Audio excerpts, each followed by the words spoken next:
Merci à tous en tout cas et merci aux personnes qui se sont succédées cet après-midi. Alors comme l'a dit Marcel, je prends la place de Steven parce qu'il est actuellement disponible. Mais je connais particulièrement les sujets que je vais vous présenter, donc c'est avec un plaisir que je le fais. Comme je vous disais, on va présenter le théâtre, l'amphithéâtre en bois qui sera érigé dans le cadre du Forum Bois Construction, juste après le 14 juillet. Voilà, on est sur le big time, on est sur le dernier moment pour fabriquer cette pièce unique. Et donc, c'est assez galvanisant. En tout cas, Nicole Valkaiser y croit, donc nous, on est derrière. On aura, on a beaucoup d'espoir que ça puisse se faire et de vous accueillir aussi nombreux, que cela puisse être possible avec les mesures sanitaires pour ce forum bois construction. Alors, le forum bois construction et le théâtre qu'on y fait, il vient d'une longue série de réflexions qu'on aborde au sein du laboratoire de recherche d'Art Build, Labelab. Et il fait partie une des quatre thématiques qu'on aborde, à savoir la bioéconomie. Et donc, on a fait un certain nombre de projets d'itération sur la base du CLT cintré, qui émane aussi de beaucoup de réflexions qu'on a pu avoir sur des bâtiments de référence, pour le coup, qui sont des vrais projets. Et où, par opportunisme, on se peut aussi voilà, de toujours repousser un peu plus loin la recherche et le développement de ce produit-là. Et donc, vous allez avoir la démonstration au Forum Bas Construction du de la dernière évolution, la dernière incarnation de ce principe-là. Alors, c'est venu comment? C'est venu avec ce projet-là que peut-être vous avez longtemps regardé quand vous étiez dans les bouchons.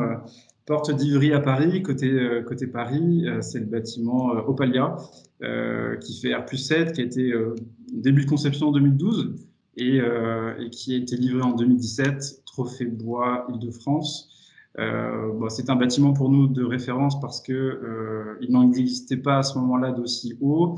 Et voilà, c'est un bâtiment de 6000 m² avec beaucoup de problématiques et de contraintes liées, comme vous pouvez imaginer, au périph', avec ses parois cette double peau ventilée.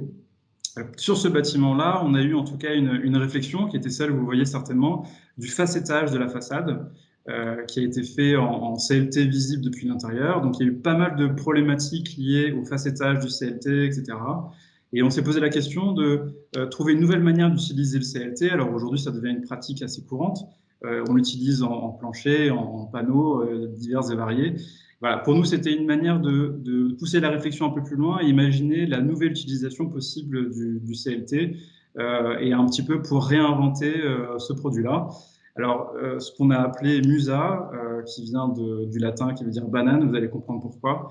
On essaie aujourd'hui de trouver une application structurelle à des panneaux qui sont transformés et cintrés à froid, c'est-à-dire qu'on utilise la technique du Let in Cinch, qui vient du kerfing qui est utilisé pour faire les instruments de musique. Donc c'est une technique assez connue dans le monde de la lutherie, mais aujourd'hui on l'utilise dans dans la construction. Ça vient de traits de scie qui peuvent permettre le cintrage du bois. Donc pas besoin de moule, pas besoin d'autres techniques pour pouvoir le cintrer.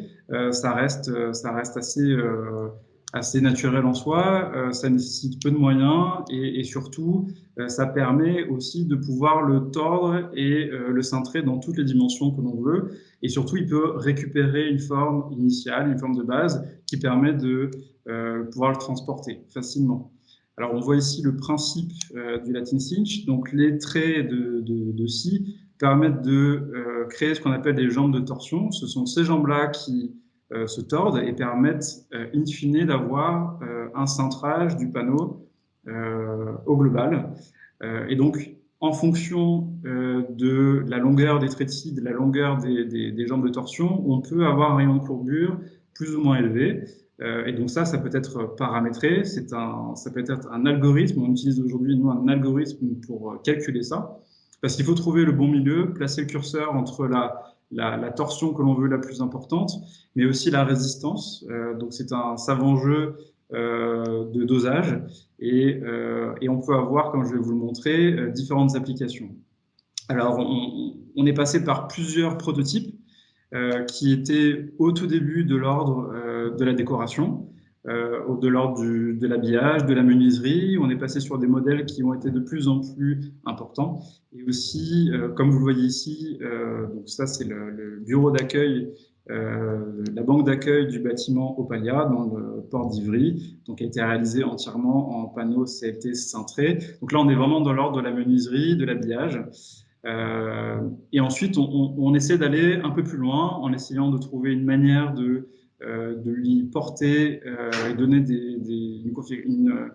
une valeur structurelle. Donc ici, on a utilisé par exemple des panneaux CLT de 6 cm, donc qui s'apparentent un petit peu à un mur ossature bois avec des ossatures primaires à l'intérieur qui permettent de le rigidifier. Et ensuite, on peut imaginer le tordre dans toutes les positions possibles. Donc comme vous le voyez ici sur ce prototype. Alors ça confère aussi des intérêts, on va dire, esthétiques, des intérêts aussi acoustiques. On peut imaginer très bien d'avoir un coefficient d'absorption important, ou plus important que la surface plane. On peut lui imaginer beaucoup d'autres avantages. Alors comme je le disais tout à l'heure, c'est un cintrage qui peut être réversible, donc on peut le tourner dans tous les sens. Il peut être transporté à plat. Et puis surtout, on peut le manipuler avec des outils ou des éléments standards qui sont, comme vous le verrez dans le cadre du forum bois construction, très importants pour le côté réemploi et surtout réversibilité.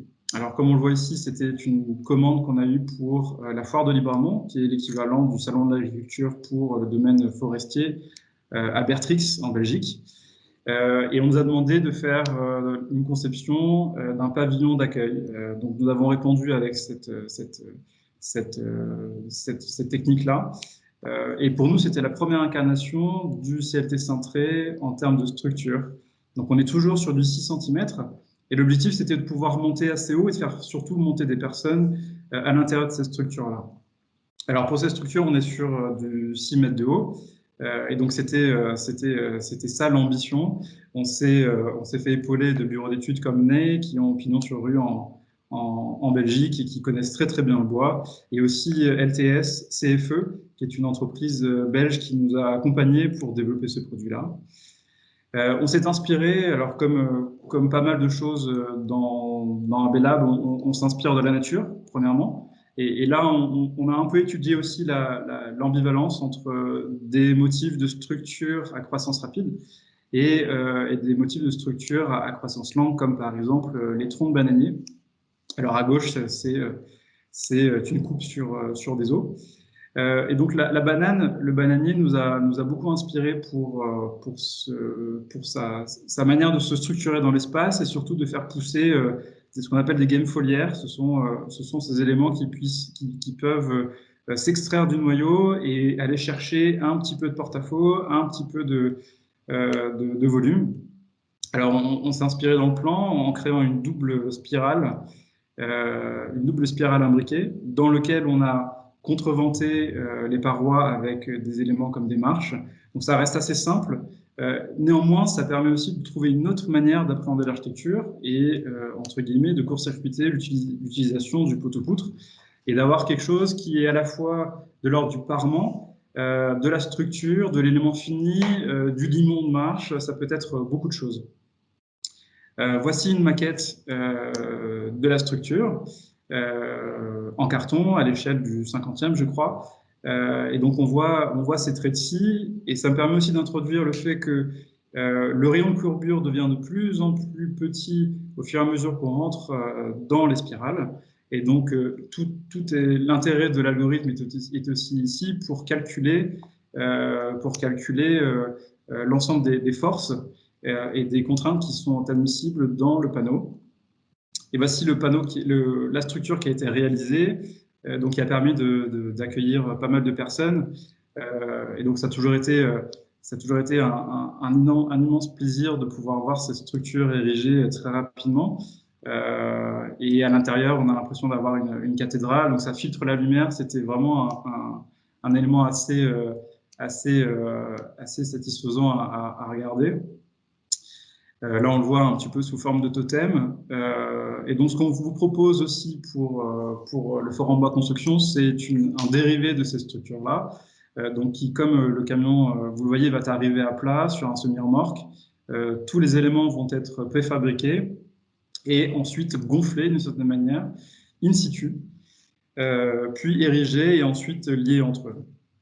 Alors, dans le cadre du Forum Bois Construction, on nous a laissé une place de choix parce qu'on est au centre des voûtes du Grand Palais éphémère, donc très, très proche de l'entrée, une place assez centrale pour être bien vue.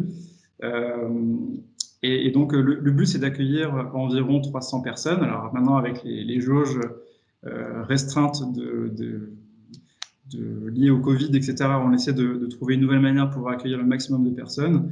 Il n'empêche que ça sera un lieu, je pense, qui sera largement visible, très novateur et aussi qui inspirera, j'imagine, les initiés, mais aussi les non-initiés au bois.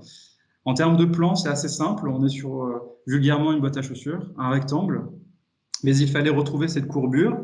Donc on ne pouvait plus incarner la spirale. Donc nous avons prêté attention à d'autres motifs qui existent dans la nature, d'autres phénomènes. Et là, on s'est inspiré de ce qu'on pourrait dire les os d'oiseaux, qui ont une structure à la fois très résistante, mais aussi très légère. Donc avec ces panneaux de 2,30 m de largeur par 6 mètres de haut, qui vont être liaisonnés entre eux par des éléments standardisés du commerce, comme des tiges filetées, etc.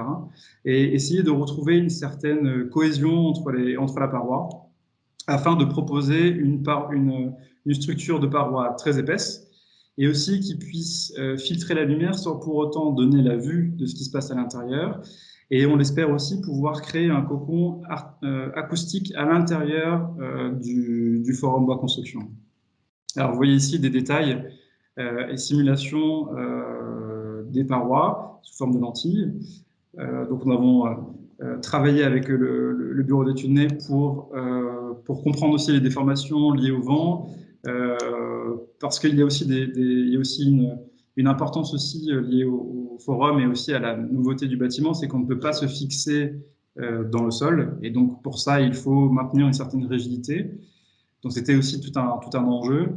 Et vous voyez ici un détail de la manière dont les panneaux vont être précontraints les uns, la courbure va être précontrainte par une série de câbles. J'ai des détails juste après. Là, vous voyez un premier proto qui sera somme toute assez similaire par rapport à ce qui va être fait. On est sur du Douglas qui vient de Pifto. Donc, on est sur du bois français.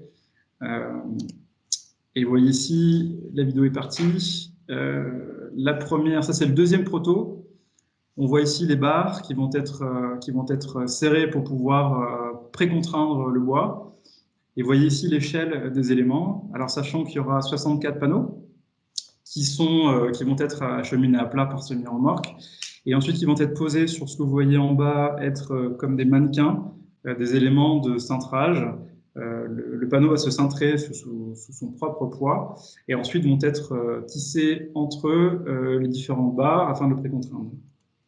Alors ça, c'est une vue de principe de ce qu'on peut attendre de la structure. Alors ça sera assez magique. Le côté assez ondulé aussi de la structure va pouvoir permettre de refléter pas mal de choses. On travaille aussi sur un éclairage architectural, donc je pense que ça va être vraiment bien à l'intérieur du Grand Palais.